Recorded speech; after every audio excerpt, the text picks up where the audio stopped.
ہمارا یہ نقصان ہوتا ہے کہ ہم جس شعبے سے ہوتے ہیں نا، بچوں کو بتاتے ہیں تنگ بڑے ہیں، ہم بڑے پریشان ہیں، تو پھر بچہ کیا کہتا ہے ٹھیک ہے آپ جس طرف ہیں تو میں نے تو نہیں نہ ہونا، آپ رہیں جس طرف میں نہیں ہوتا، میں یہ کام نہیں کرتا۔ میں نے ایسے لوگوں کو بھی دیکھا ہے، ایسے لوگوں کو بھی میں نے دیکھا ہے کہ جو جس جگہ کام کرتے ہیں نا، اپنے بچوں کو کہتے ہیں بیٹے یہ ہماری روزی کی جگہ، یہاں اللہ ہمیں رزق دیتا ہے، یہاں بیٹھ کر ہم نے غلط بات، تو میں نے تو دیکھا ہے بچے فیکٹری کی زمین کا ادب کر رہے ہوتے ہیں۔ اب یہ گھر کے اندر آپ کو ایسا ماحول لانا پڑے گا، آپ کو گھر کے اندر وہ ساری چیزیں ترویج کرنی پڑیں گی، وہ سارا کچھ آپ کو اپنے گھر کے اندر پیدا کرنا پڑے گا۔ ہم بچوں کو لیکچر دیتے ہیں لمبے چوڑے، انہیں پتہ ہوتا ہے کہ میرا والد جو کہہ رہا ہے نا، اس کی باڈی لینگویج، اس کا وجود، اس کی آنکھیں اس بات کی گواہی نہیں دے رہی، یہ مجھے قائل کر رہا ہے، خود نہیں قائل۔ بے نمازی اپنے بچے کو نمازی بنانا چاہے تو بچہ نمازی بن جائے گا؟ کیوں؟ وہ سارا قرآن مجید پڑھ کے سنا دے، قرآن میں اثر ہے کہ نہیں؟ وہ اس کو 150 حدیث دن میں سنائے کہ نماز پڑھنی چاہیے، پر ابا خود نہ پڑھے تو کیوں نہیں بچہ نمازی بنتا؟ وہ کہتا ہے ابا اگر اتنی اچھی نماز ہوتی تو پہلے تو بھی پڑھتا، معاذ اللہ، اگر اتنا اس میں فضیلت ہوتی، معاذ اللہ، سمجھانے کے لیے عرض کر رہا ہوں، تو کیوں نہیں پڑھ رہا؟ جو کام آپ کر رہے ہوتے ہیں، جو آپ کہہ رہے ہوتے ہیں، جب تک آپ روح کے ساتھ، اور یہ یاد رکھیں لفظوں کا اثر نہیں ہوتا۔ اقبال سے کہا کسی نے کہ یار میں بڑی تقریریں سنتا ہوں، فلانے کی بھی، فلانے کی بھی، فلانے کی بھی، سمجھ نہیں آتی، تو اقبال کہنے لگے جا کسی درد دل والے کے پاس جا کے بیٹھ، اور اس کے پاس جا کے بیٹھ جو تیرے سامنے لفظوں کا ہیر پھیر نہ کرے، بلکہ اپنے اندر کا درد نکال کے تیرے آگے رکھے، جملوں کی کمی بیشی نہ کرے، الفاظ کا اتار چڑھاؤ نہ کرے، نعرے لگانے کے لیے اور نوٹوں کی جو ہے وہ واٹ کے لیے بات نہ کرے، بلکہ وہ ہم تو جائز ناجائز بھی نہیں دیکھتے، چلتا رہتا ہے سارا کچھ ہی، جا۔ اور پھر اقبال نے ایک فقرہ کہا جو بڑا خوبصورت ہے، اقبال کہنے لگے بات جو دل سے نکلتی ہے اثر رکھتی، بات جو دل سے نکلتی ہے اثر، اور اگلا فقرہ اس سے بھی کمال کہا، کہنے لگے پر نہیں طاقت پرواز مگر رکھتی ہے، اس کے پر نہیں ہوتے، وہ اڑتی نہیں، پر کوئی نہیں ہوتے، لیکن اللہ تعالیٰ اسے سارے زمانے میں عام کر دیتا ہے، وہ پرواز کرنے لگ جاتی ہے، پورے زمانے میں وہ ان لوگوں کے خیالات پھیل جاتے ہیں، ان کے نظریات پھیل جاتے ہیں۔ تو یاد رکھیں بچوں کو ہم لیکچر دیتے ہیں 1.5 گھنٹے کا، 2 گھنٹے کا، اس لیکچر کی بچوں کو ضرورت نہیں ہوتی۔ بچوں کو بات کرنی چاہیے 1-2، اور اس بات میں وزن ہونا چاہیے، اور آپ سب سے پہلے وہ جو آپ کہہ رہے ہو اس کا سب سے پہلے آپ نمونہ ہو، وہ چیز بچہ آپ کے کردار میں، آپ کی طبیعت میں وہ دیکھ چکا ہو۔ قرآن مجید سورہ لقمان کی آیت نمبر 17 ہے، حضرت لقمان اپنے بیٹے کو نصیحت کر رہے ہیں، باپ بیٹے کو نصیحت کر رہا تھا، باپ اپنے بیٹے کو سمجھا رہا تھا۔ میرے رب کریم کو باپ بیٹے کا سٹائل اتنا پسند آیا کہ اسے قرآن پاک میں بیان فرما دی ہے۔ کبھی باپ بیٹے کی گفتگو بھی کسی نے نقل کی ہے، باپ بیٹے کی گفتگو بھی کبھی کسی نے کتاب میں نوٹ کی ہے، لیکن مالک کو اتنا پسند آیا یارو، باتیں باپ بیٹے کی تھیں، اللہ نے قرآن پاک میں نازل فرما دی۔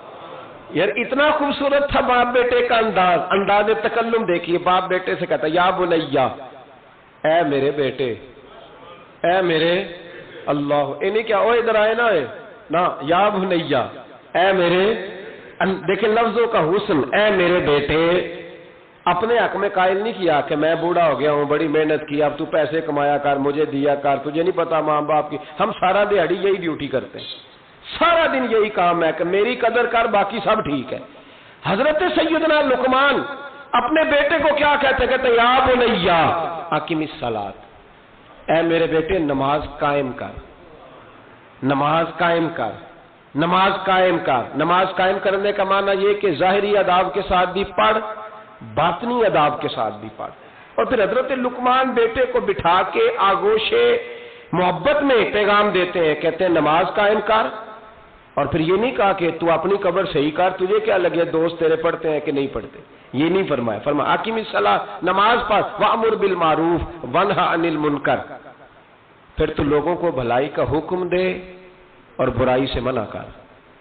یہ باپ اپنے بیٹے کو نصیحت کر رہا ہے، اور پھر پتہ ہے جب کوئی بھلائی کا حکم دے برائی سے منع کرے تو اسے تکلیف بھی آتی ہے، اور اپنے بیٹے کو کہنے لگے وَاصْبِرْ عَلَىٰ مَا أَصَابَكَ، اور اس رستے میں جب تیرے اوپر کوئی مصیبت آئے تو تو نے صبر بھی کرنا ہے، نیکی کا حکم دینے اور برائی سے منع کرنے کے رستے میں جب کوئی مصیبت آئے تو بیٹے تو نے اس پر، اور اب باپ اپنے بیٹے کو نصیحت کرتے ہیں، کہنے لگے بیٹے یہ تو ایسے نہ سمجھا کہ نماز پڑھنا کوئی عام کام ہے، ایسے نہ سمجھنا کہ لوگوں کو بھلائی کا حکم دینا کوئی عام کام ہے، یہ عام کام نہیں، اِنَّ ذَلِكَ مِنْ عَزْمِ الْأُمُورِ، فرمایا یہ بڑے حوصلے والے کام ہیں، یہ بڑے حوصلے والے بڑے ہمت والے کام ہیں جو میں تمہیں بتا رہا ہوں۔ باپ اپنے بیٹے کو یہ نصیحت کر رہا ہے۔ ملا جامی نے اس کو لکھا ہے، ملا عبد الرحمان جامی کہتے ہیں سیدہ فاطمہ الزہرا کے پاس امام حسن اور حسین جب بھی جاتے تھے نا، بی بی صاحبہ یہ آیت پڑھ کے سناتی تھی،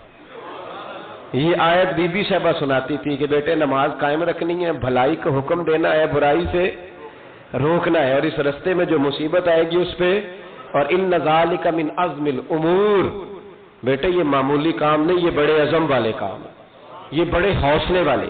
ماں جب ان لفظوں میں تربیت کرے، ماں جب کہے، دیکھا نا میرے بھائی، ماں جب سچ کا درس دیتی ہے تو بچہ سچ ہی بولتا ہے، اور اگر اماں کہے کہ بیٹے میں بات کرنے لگی ہوں تیری دادی کو نہ پتا چلے، یہ پھپھی کے سامنے نہیں کرنی، بلکہ کئی دفعہ اماں کہے ابا ہے نا رات کو تو اس کو نہیں بتانا، اور پھر اماں ٹھیک 15 منٹ کے بعد کہ بیٹا ہمیشہ سچ ہی بولنا، تو سچ بولے گا؟ کیوں بولے؟ کیونکہ اس لیے کہ اماں نے اسے پہلے بتا دیا ہے کہ سچ یہ بات کرنی نہیں کسی سے، میں کر رہی ہوں پر تو نے کسی سے نہیں کرنی، تو آپ نے 3 لیکچر تو اس کو جھوٹ کے دے دیے، اب اگر آپ اسے کہیں سچ بول تو وہ بولے گا؟ آپ نے خود کہا کہ بیٹے یہ ٹیلی فون اٹھا، اس بندے کے پیسے دینے، اس فون سن، اس کو کہنا کہ میرے ابا جی فون گھر میں بھول گئے، پھر دروازے پہ دستک ہوئی، آپ اندر بیٹھے تھے، بچے سے کہا کہ جا کے باہر کہہ دو کہ ابا جی گھر میں موجود ہے، پھر آپ نے ٹھیک 1 گھنٹے کے بعد اس کو سچ کا لیکچر دینا شروع کر دیا، بولے گا سچ؟ وہ بھی پھر جائے گا نا جب اپنے دوست کے گھر، تو ٹیلی فون ابا جی کا آئے گا تو دوست کو دے کے کہے گا ابا جی سے کہے کہ وہ ٹیلی فون میرے پاس بھول گیا ہے، کیونکہ یہ آپ نے پٹی پڑھائی ہوئی ہے۔ یاد رکھیں گھر کے اندر جب تک آپ کا کردار، آپ کا اخلاص، آپ کا درد، حضرت غوث پاک جیلانی پیر بعد میں بنے، عالم بعد میں، اگرچہ پیدائشی ولی تھے لیکن غوث اعظم کہتے ہیں میں نے سبق استاد کے پاس بعد میں پڑھا، میں نے حضرت ابو سعید مخزومی کے ہاتھ پر بیعت بعد میں ہوا، خلافت بعد میں ملی، سارا کچھ بعد میں ہوا، پہلے دن جب گھر سے نکلا ابا جی میرے وصال کر گئے تھے، کہتے ہیں میری ماں نے سید زادی نے مجھے گود میں لیا اور میرا ماتھا چوم کے کہنے لگی عبد القادر ایک وعدہ میرے ساتھ کر، زندگی میں تیری زبان سے جھوٹ نہیں نکلنا چاہیے، تیری زبان سے جھوٹ ہے۔ اور غوث پاک فرماتے ہیں جب میری ماں میرے ساتھ یہ بات کر رہی تھی تو میری ماں رو رہی تھی، رو رہی تھی، کبھی رو کے بھی کسی نے نصیحت کی ہے بچوں کو؟ حضرت غوث اعظم رضی اللہ تعالیٰ عنہ فرماتے ہیں مجھ پر میری ماں کی بات طاری ہو گئی، طاری ہو گئی میری ماں کی بات، وہ میری ماں نے آنسوؤں کے اندر لپیٹ کر جو مجھے تحفہ دیا تھا نا سچ کا، وہ میرے ذہن پر، دل پر، روح پر چھا گیا، اور ڈاکو جب لوٹنے آئے تو 100 دینار کپڑوں میں سلا ہوا تھا، اور کبھی کسی نے ڈاکوؤں کو بھی بتایا کہ پیسے ہیں تو لے لو، یہاں تو شریعت بھی بڑی ساری گنجائش دیتی ہے کہ بچاؤ اپنا مال، لیکن غوث اعظم رضی اللہ تعالیٰ عنہ فرماتے ہیں ماں نے مجھے آنسوؤں میں لپیٹ کر دیا تھا، لپیٹ کر کے سچ بولنا ہے، تو مائیں عظیم ہو تو پھر بیٹے بھی عظیم ہی ہوتے ہیں، ماں عظیم ہو تو بیٹا بھی پھر عظیم ہی ہوتا ہے، لپیٹ کر سچ کا تحفہ دیا تھا۔ تو سیدنا غوث پاک فرماتے ہیں جب انہوں نے آ کے کہا نا کہ تیرے پاس کیا ہے، تو میں نے کہا 100 دینار ہے، اس نے جیبیں بھی کھولی، ہاتھ بھی کھولے، جوتے بھی اتارے، پگڑی بھی کھلوائی، کوئی شے نہ نکلی، تو کہتے ہیں وہ سردار کے پاس لے گیا، کہنے لگا سردار یہ عجیب بچہ ہے، کہتا ہے 100 دینار ہے، سارا ڈھونڈ لیا ملے نہیں، تو یہ جھوٹ بول رہا ہے، تو کہتے ہیں جب اس نے کہا نا جھوٹ بول رہا ہے، تو حضرت غوث اعظم کہتے ہیں مجھے جلال آیا، غصہ، میں نے کہا خبردار یہ بات نہ میرے ساتھ آج کے بعد کرنا، میں جھوٹ نہیں بولتا، یہ میرے قریب نہیں آ سکتا، خبردار۔ یہاں بچوں کو غصہ تب آتا ہے جب مرضی کا برگر نہ ملے، غوث اعظم کو غصہ کب آیا؟ خبردار سارا کچھ کر. آج کے بعد یہ لفظ نہ کہنا میں جھوٹ بولتا ہوں. عبد القادر جھوٹ نہیں بول سکتا، ہو ہی نہیں سکتا. اس نے کہا پھر بتا پیسے کدھر ہیں؟ تو حضرت غوث اعظم نے بٹن کھولے اور الٹ کر کے کرتا کہنے لگے میری ماں نے سیے تھے. 12 سال کے غوث پاک، ایک روایت ہے 14 سال. یہ ہم لوگ اس کو کہانی سمجھتے ہیں. کہانی نہیں بھائی، یہ واقعہ اگر تیرے میرے سامنے ہو تو اللہ کی عزت کی قسم کھاتا ہوں میں اور آپ بھی توبہ کر دیں. کیونکہ وہ واقعہ نہیں ہو رہا تھا، وہ کیفیات تھی، وہ طاری تھا سارا کچھ اس وقت. غوث اعظم رضی اللہ تعالیٰ عنہ کا یہ پیسے 14 سال یا 12 سال عمر مبارک ہے. ڈاکوؤں کا سردار کہتا ہے مجھے 22 سال ڈاکے مارتے ہو گئے تھے، اور 14 سال کا بچہ عشق لگا سی کھیڈا کھیڈ دی. 14 سال کا بچہ غوث اعظم نے پلٹ کے دکھا یہ پیسے. تو وہ ڈاکوؤں کا سردار کہتا ہے کہ پتہ نہیں مجھے کیا ہوا کہ بچے کے جذبات کس طرح کے ہیں، افکار کس طرح کے ہیں، خیالات کس طرح کے. کہتا کہ کہاں جا رہے ہو؟ کہا میں علم سیکھنے بغداد جا رہا ہوں. تو کہا بیٹا دنیا پیسے چھپاتی ہے، تو نے بتایا کیوں؟ تو حضرت غوث اعظم نے پیسے اتار کے پھینک کے کہنے لگے پیسے تو رکھ، میں اس لیے بتا رہا ہوں کہ ماں سے وعدہ کر کے آیا ہوں کہ سچ بولوں گا. لے پیسے تجھے دے رہا ہوں. ڈاکوؤں کا سردار کہتا ہے بچے کی اتنی عمر نہیں جتنے مجھے پاپ کرتے سال گزر گئے، پر اس بچے کا ماں سے کیا ہوا وعدہ مجھے بدل گیا. میں دوڑ کے پیچھے گیا، میں نے کہا عبد القادر مجھے بھی یار بغداد ہی لے چل. کہا وہاں کیا کرنا ہے؟ کہا جس استاد کے پاس تو آگے بیٹھ کے پڑھے گا میں اس کے پیچھے بیٹھ جایا کروں گا، چلو بڑھاپے میں بھی کو رٹا لگا کے قرآن و سنت سیکھ جاؤں گا. تو کہتے ہیں تجھے کیا ہوا؟ کہنے لگے عبد القادر تو ماں سے کیا ہوا وعدہ نہیں توڑتا، میں رب سے کیے ہوئے وعدے توڑ رہا ہوں. توبہ میری. ڈاکوؤں سے کہنے لگے جاؤ کوئی سردار اور بنا لو، مجھے تو ماں بیٹے کا رشتہ جیت گیا ہے. یہ ماں بیٹے کا رشتہ مجھے جیت کے لے گیا، میں جیت گیا ماں بیٹے کے رشتے میں، یہ مجھے پتہ کر گئے، تم کوئی اور سردار بنا لو. تو 22-23 ڈاکو تھے، پیچھے آ کے بیٹھ کہنے لگے سردار اگر گناہ اکٹھے کیے ہیں تو نیکیوں میں اکیلا تو نہ چھوڑ. او بھائی ماں بیٹے کا رشتہ اور ماں بیٹے کی تربیت. تو 14 سال کا بچہ توبہ کرا جاتا ہے، پر مصیبت یہ ہے کہ ہم وہ مائیں تیار کرنے میں کامیاب نہیں ہو سکے. لیکن ہم نے سدا ناکام نہیں رہنا، مائیں تیار کرنی ہے. مائیں تیار یہ والا مطالبہ نا بیوی سے کرتے ہیں کہ میری بیوی فٹافٹ صحیح ہو جائے، بیٹی سے کریں یہ مطالبہ، بہن پر کریں یہ محنت. یہ والی میرے حضرت خنسا رضی اللہ تعالی عنہا، جناب خنسا حضور کی ایک صحابیہ ہیں، انہوں نے بعد میں کلمہ پڑھا. دور جاہلیت میں ان کا ایک بھائی قتل ہو گیا تھا. انہوں نے اپنے بھائی کے جانے پر قتل ہونے پر ایک مرثیہ کہا تھا. وہ مرثیہ اتنا مشہور تھا کہ جہاں بھی پڑھا جاتا لوگ اپنا کوئی جانے والا یاد کر کے رونے لگ جائے. ہمارے ہاں تو اب نعت خانوں نے رواج بنایا نا، جس کے گھر میں کوئی فوتگی ہوتی ہے اسے اور زیادہ رلاتے ہیں. میاں صاحب تو شعر لکھ گئے تھے، کوئی یہ تو نہیں انہوں نے کہا تھا کہ سارے کلاتے ہی پڑے اجے. انہوں نے تو شعر لکھا تھا نا باپ مرے تے سر ننگا ہوندا تے پائی مرن تے کنڈ خالی تے ماما بعد محمد بخشا کون کرے رکھوالی. اب اس کو پتا ہے اس پہ روئیں گے بھی زیادہ، نوٹ بھی زیادہ دیں گے، تو ہر جگہ جا کے نا بات یہی چھیڑ دیتا ہے. اب وہ بیچارے بچے پہلے سے زیادہ روتے ہیں، تڑپتے ہیں. حالانکہ حکم یہ تھا کہ جب کسی جاؤ نا فوتگی پہ تو ان کو رلانا نہیں بلکہ ان کو حوصلہ دینا ہے. نعت خانوں کی بات ہوئی ہے تو آپ نے بڑا غور سے دیکھا ہے میری طرف، میں اور آپ بھی ایسے ہی کرتے ہیں. وہ جائیں گے نا تو پوچھیں گے یہ بچہ اس کا، یہ جو فوت ہو اس کا یہ بچہ، او ہو بیچارہ دیکھو نا چھوٹا سا تھا اماں چلی گئی، بڑا مشکل ہے یتیموں کے لیے. تو یتیم چارہ نفسیاتی مریض بن جاتا ہے. وہ کہتا ہے بالکل چاچا صحیح کہہ رہا ہے، یتیموں کے بڑے برے حال ہوتے ہیں. اس طرح کر کے ہم نفسیات کمزور کرتے ہیں بچوں کی. حالانکہ بتانا چاہیے بیٹے فکر نہ کر، میرے نبی پاک بھی تو یتیم ہی پیدا ہوئے تھے نا، تو سارے یتیموں پر حضور کا سایہ ہے. بجائے حوصلے دینے کے ہم اور کمزور کرتے ہیں، اور زیادہ کمزور کرتے ہیں، اور زیادہ لوگوں کو تکلیف دیتے ہیں. تو قصیدہ جناب خنسا رضی اللہ تعالیٰ عنہ کا بڑا مشہور تھا، عربی قصیدہ لکھا تھا انہوں نے. کسی کے ہاں بھی کوئی انتقال کر جاتا تو ان کا وہ عربی قصیدہ پڑھا جاتا، اور جب وہ قصیدہ پڑھا جاتا تو لوگ دھاڑے مار مار کے روتے، دھاڑے مار مار. حالانکہ رونا رلانا اتنا اہم کام نہیں جتنا کسی کے دل کو تسلی دے دینا اہم کام ہے، جتنا کسی کی اشک شوئی آنسو نکالنا تو جرم ہے، آنسو پوچھنا ثواب ہے۔ یہاں لوگ رلانے کی ڈیوٹی کرتے ہیں، آنسو پوچھنے کی ڈیوٹی نہیں کرتے۔ حضرت جناب سیدنا خنساء رضی اللہ تعالی عنہ، آپ کا وہ قصیدہ پڑھا جاتا، لوگ دھاڑے مار مار کے روتے، یہ وہی خنساء تھیں کہ جنگ احد سے کچھ مہینے پہلے کلمہ پڑھ کے مسلمان ہو گئی۔ یہ وہ بی بی مشہور شاعرہ جن کا قصیدہ رونے رلانے کے لیے پڑھا جاتا ہے، ان کے 4 بیٹے جوان تھے۔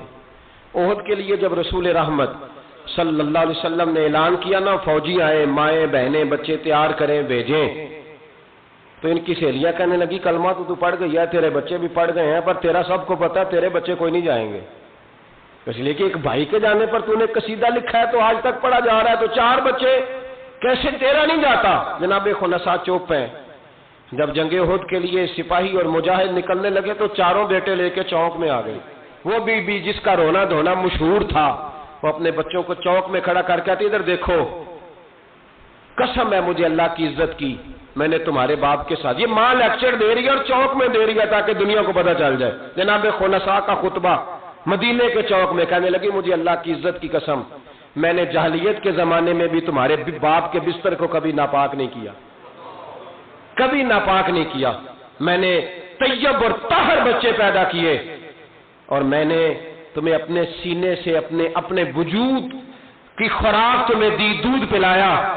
میرے بچوں، سارا زمانہ جانتا ہے کہ میں کسی کی جدائی نہیں سہ سکتی، میرا بھائی گیا تھا تو میرا قصیدہ ضرب المثل بن گیا، دنیا پڑھتی ہے، پر اب سنو، اب میں مسلمان ہوں، اب میں رسول پاک کا کلمہ پڑھتی ہوں۔ یاد رکھنا، جب میدان میں تیر چلے نا اور تلواریں چمکے اور نیزے برسے تو سب سے پہلے زخم میرے بچوں کو آنے چاہیے۔ بچوں کی تربیت ماں کر رہی ہے، پہلا زخم تمہیں لگے، اور پھر کہنے لگی اگر میرا دودھ پیا نا تو پھر یاد رکھنا کوئی ایک تیر بھی تمہاری پشت پہ نہیں ہونا چاہیے، جتنے بھی کھانا سینے پہ کھا کے آنا، کوئی مجھے یہ نہ کہے تیرے بچے بھاگ گئے تھے اور پشت پہ انہوں نے تلواریں کھائی اور زخم کھائے، اور لوگ خبردار سینے پہ تیر کھانا، خبردار جرأت کا مظاہرہ کرنا۔ یہ خطبہ دے کے جناب خنساء اندر چلی گئیں، لوگ کہتے ہیں حیران رہ گئے۔ مزے کی بات یہ تھی، پھر بھی بیویاں کہنے لگی خطبہ تو دے دیا ہے، دعا کرو اس کا کوئی بچہ شہید نہ ہو جائے، بڑے سخت قصیدے لکھتی ہے، شہید نہ ہو جائے، دعا کرو۔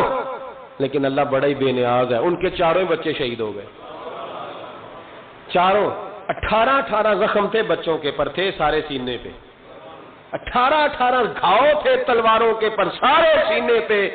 میرے محبوب احد سے واپس آئے، او بھائی 4 بیٹے جس ماں کے چلے گئے، اس ماں کو تسلی کون دے؟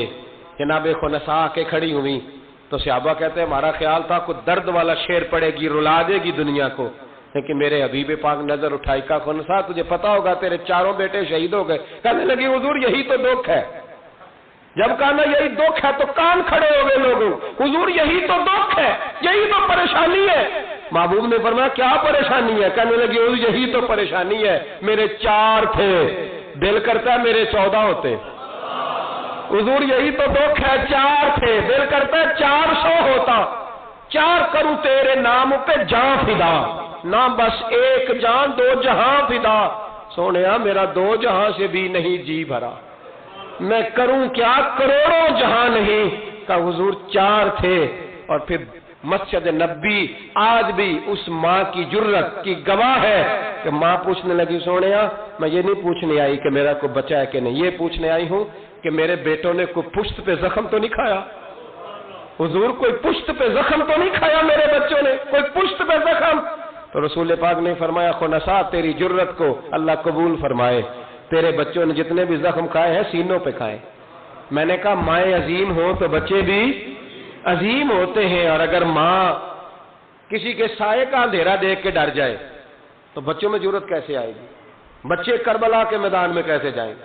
بچے کس طرح میدانوں میں کئی دفعہ کہہ چکا ہوں، لیکن پھر آج میرا دل کرتا ہے پھر بات کروں۔ حضرت عبداللہ بن زبیر، حضرت ابو بکر صدیق کے نواسے، نبی پاک صلی اللہ علیہ وسلم کی پھپھی کے پوتے جناب زبیر بن عوام، اشرم بشرہ صحابی، ان کے بیٹے حضرت اسماء جناب صدیق اکبر کی بڑی بیٹی کے بیٹے جناب عبداللہ بن زبیر، امام حسین کے بعد نکل آئے میدان میں نکلے جناب عبداللہ بن زبیر۔ حجاج بن یوسف مقابلے میں بھیجا گیا. اللہ کی قدرت کے اگرچہ پہلے جب لڑائیاں ہوئی تو یہ کامیاب ہوئے ہر میدان میں, بڑے بہادر تھے. مکے اور مدینے کے لوگوں نے ان کے ہاتھ پر بیعت بھی کر لی, انہیں خلیفہ بھی مان لیا. لیکن حجاج بن یوسف جب آیا تو وہ تگڑی فوج لے کے آیا. کچھ ان کے ساتھی شہید ہو گئے, کچھ پسپا ہو گئے. حضرت اسماء اس وقت 100 سال کی بوڑھی تھی, 100 سال کی ماں, ہاتھ کامتے ہیں, راشا ہے, آنکھوں سے نظر آنا بند ہو گیا. جناب عبداللہ بن زبیر ماں کے پاس دوڑے آئے, کہا ماں میں اکیلا میدان میں رہ گیا ہوں, چند ساتھی ہیں, زیادہ دیر لڑ نہیں سکتے, تیرے بڑھاپے کی بڑی فکر ہے. اماں تو کیسے میرا صدمہ برداشت کرے گی؟ ماں مجھے بتا جہاد میں رہوں یا تیری خدمت کے لیے آ جاؤں؟ تو ماں کہنے لگی عبداللہ تو میری فکر نہ کر, پہلے یہ بتا تو حق پہ ہے کہ نہیں. ماں کا جملہ کہتے رانائی اور بلبلا اور جہاد کا جذبہ لکھا, پہلے بتا سچا ہے کہ جھوٹا. جناب عبداللہ بن زبیر کہنے لگے ماں مجھے مصطفیٰ کریم کی نبوت کی قسم, اللہ کی عزت کی قسم, بالکل سچا ہوں. تو کہا بیٹے پھر میدان میں رہنا, چھوڑ کے نہ آنا. کوئی مجھے تانا نہ دے کہ میں بزدل کی ماں ہوں, دیکھ مجھے تانے سے بچانا. کوئی یہ نہ کہ بزدل کی ماں, میدان میں رہنا, میدان میں. تو حضرت عبداللہ بن زبیر کہنے لگے اماں یہ بڑا ظالم آدمی ہے جو میرے مقابلے میں آیا ہے, سنا ہے قتل کرنے کے بعد ناک کاٹ ڈالتا ہے, آنکھیں نکال ڈالتا ہے, وجود کی بوٹیاں کر دیتا ہے. 100 سال کی ماں, 100 سال کی اماں لاٹھی کا سہارا لے کے کھڑی ہوگی اور زمین پہ لاٹھی مار کے کہنے لگی عبداللہ چل میدان میں. بیٹے بکرے کو صرف ذبح ہوتے وقت تکلیف ہوتی ہے, کھال اترتے وقت تکلیف نہیں ہوتی. پھر اس کی بوٹیاں کی جائیں تو اسے تکلیف. چل بیٹا میدان میں, میدان میں رہنا اور دیکھنا میں تجھے سلوٹ کروں گی. حضرت عبداللہ بن زبیر میدان میں گئے, شہید کیے گئے. مکہ المکرمہ کے چوک میں جنت المعلا جہاں آج قبرستان ہے, اس کے چوک میں آپ کی لاش کو لٹکایا گیا. میں پہلے بھی بات کر چکا ہوں, آج عنوان آ گیا تو اشارہ کرنا ہے. ایک دن حضرت اسماء گزری, 14 دن ہو گئے لٹکے ہوئے, تو ایک شخص ان کے کان میں کہنے لگا اماں ابھی تک تیرا بچہ لٹکا ہے, حجاج نے دفن نہیں ہونے دیا. تو جناب اسماء نے پیچھے آواز دی اور اس زور سے بول کے کہنے لگی لٹکا رہنے دو, یہ بچپن سے ہی گھوڑ سواری کا بڑا شوقین ہے, بچپن سے ہی گھوڑوں پہ رہتا تھا. شاہ سوار گھوڑوں پہ رہتے ہیں, شاہ سوار زمین پہ نہیں ہوتے, گھوڑوں پہ ہوتے. لٹکا بچپن سے ہی بڑا گھوڑ سوار تھا, بڑا شوقین تھا, کوئی حرج نہیں. 14 دن لٹکے رہے لیکن لاش سے بدبو نہیں آئی, دور دور تک خوشبوئیں پھیلی ہوئی تھی. لوگوں نے کہا اسماء تیرے بیٹے کے وجود سے خوشبو بڑی آتی ہے. کہنے لگے جب پیدا ہوا تھا نا پہلے دن اس کے نانا ابو بکر صدیق اٹھا کے مصطفیٰ کی بارگاہ میں لے گئے تھے, نبی پاک نے کھجور چبا کے گٹی دی تھی میرے بیٹے کو. کہنے لگی اس کے وجود سے بدبو آ سکتی ہے جس کو پہلی خوراک محمد عربی کا لعاب دہن دیا گیا, اس کے وجود سے بدبو ہے, لعاب دہن شامل ہے, اس کی تو نسلوں سے بھی خوشبو آتی رہے گی. تو مائیں جب عظیم ہوتی تھی تو بیٹے بھی. حضرت وہب ابن منبہ کے پاس مزدور آ گئے, مزدور. ہم سارے بڑے پریشان, اور جب جا کے اماں کو دکھ سناتے اماں تھوڑی اور رو پڑتی ہے, حالات اور خراب ہو جاتے, زیادہ خراب ہو جاتے. حضرت سیدنا وہب ابن منبہ مزدور آ کے کہنے لگے ہماری بھی کوئی زندگی ہے, ہمیں یہ پہاڑ کاٹنے پڑتے ہیں. تو فرمانے لگے آؤ تمہیں بنی اسرائیل کی بات نہ سناؤں, تمہارا حوصلہ بڑھ جائے گا. کہا سنائیے. کہنے لگے بنی اسرائیل کی ایک ماں کے 7 بیٹے تھے. بادشاہ نے کہا خنزیر کھانا پڑے گا, جو بچہ یورپ بھی جائے نا اسے بھی تلقین کر کے بھیجو کہ بیٹے حرام حلال کا خیال رکھنا ہے, اس لیے کہ نبی پاک علیہ السلام نے فرمایا جو گوشت حرام سے پلے گا وہ جنت میں نہیں جائے گا. تو کسی کا دل کرتا ہے اس کا بیٹا جہنم میں جائے. کہا خنزیر کھانا ہے, خنزیر. یہاں لوگ مسئلہ پوچھتے ہیں فون کر کے کہ صاحب مجبوری ہے, اب ہم نے یہاں یورپ میں آ کے سٹور بنایا تو شراب تو رکھنی پڑے گی. تو میں کہتا ہوں واپس آ جاؤ, اچار سے روٹی کھانا. شراب بیچنے کی مجبوری میں بھی اجازت نہیں, مجبوری میں بھی شراب کا دھندا کرنے کی اجازت. آ جاؤ اچار ڈال لو. میری اماں تو کہا کرتی تھی کہ گرمیوں میں اچار ڈال لو اور بڑولے میں گندم ڈال لو, پھر خیر صلی اللہ سارے سال کی.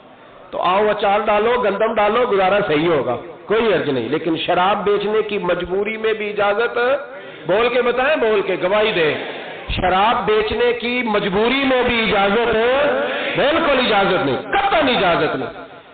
تو وہب ابن منبہ کہنے لگے کہ ماں کو ماں کو کہا گیا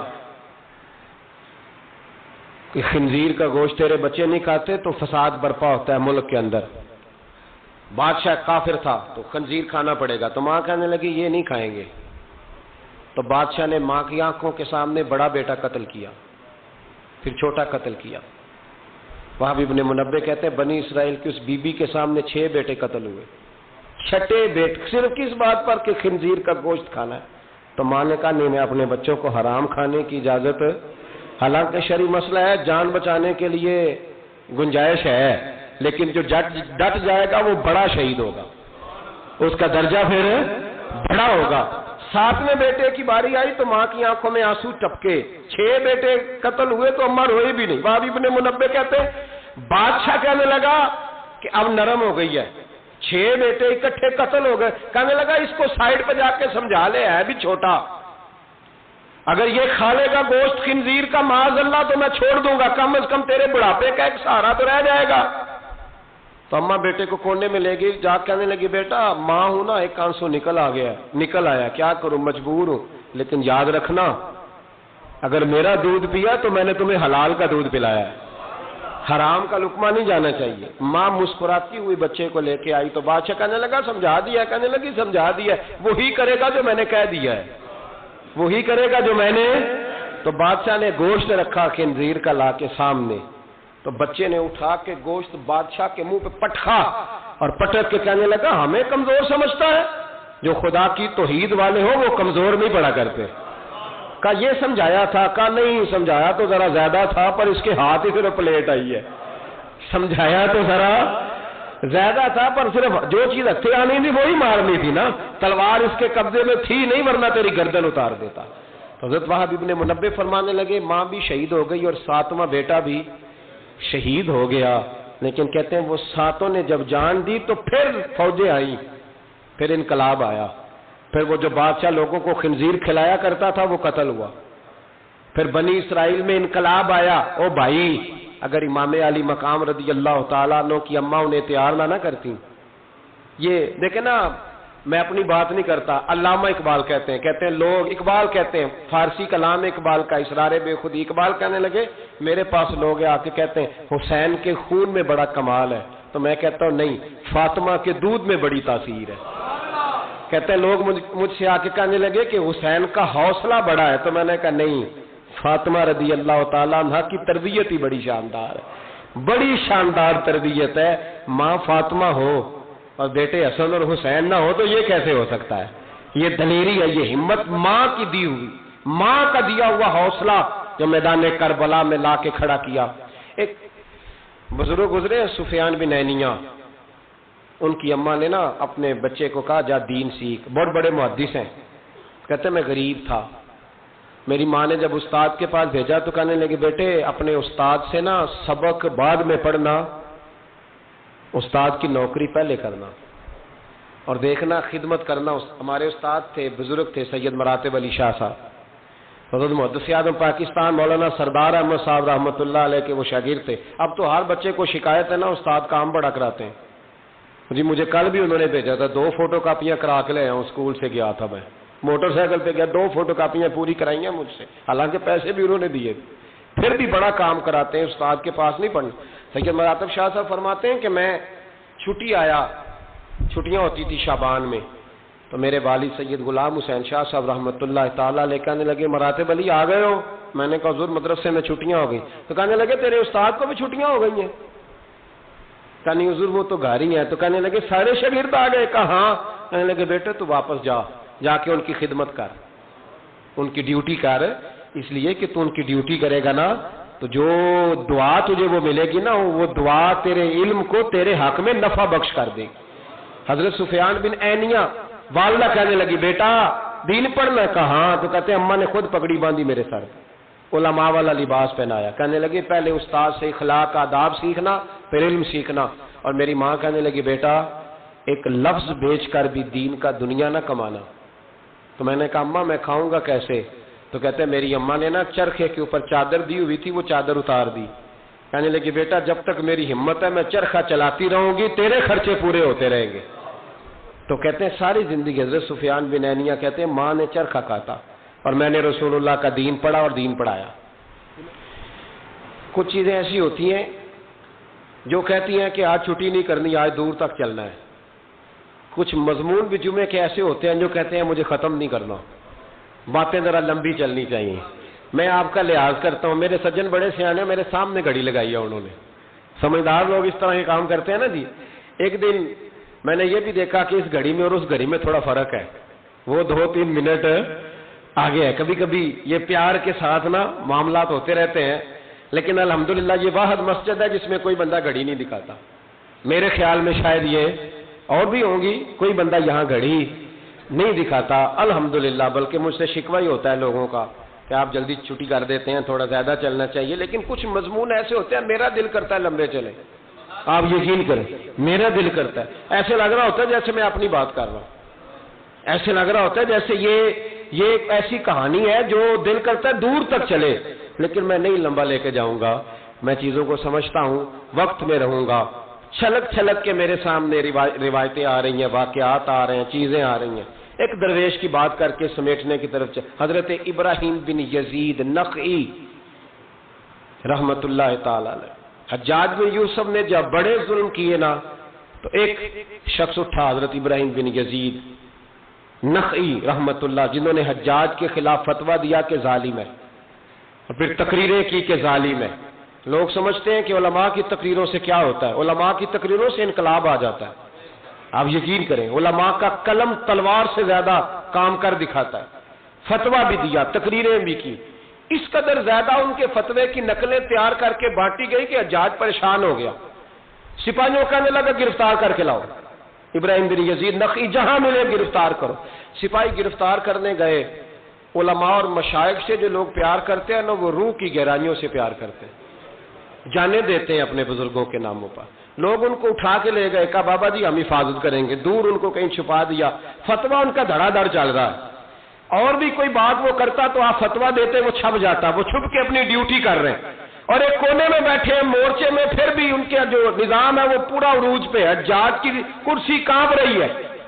حجاج نے ایک دن بلایا، کہنے لگا جو سپاہی ان کو گرفتار کرے گا نا، ایک سپاہی کو 1,500 دینار دوں گا، اس کو مکان دوں گا، جائیدادیں دوں گا، 1,500 ماہانہ اس کو تنخواہ ملے گی ساری زندگی، گرفتار کرو۔ اب وہ سپاہی گلیوں میں گھومنے لگے، کسی طریقے بابا پکڑا جائے، لیکن نہ پکڑے گئے۔ ایک دن ایک بزرگ تھے، ان کا نام بھی ابراہیم بن یزید تھا، لیکن وہ ابراہیم بن یزید نخعی تھے، یہ ابراہیم بن یزید تیمی تھے، یہ علاقہ تیم کے رہنے والے، عمر بھی تقریباً ایک جیسی تھی، محلہ بھی ایک تھا۔ تو وہ دروازے پہ نماز پڑھ کے باہر نکلے تو انہیں پتا ہے کہ لوگ ابراہیم بن یزید، پتا ہے انہیں۔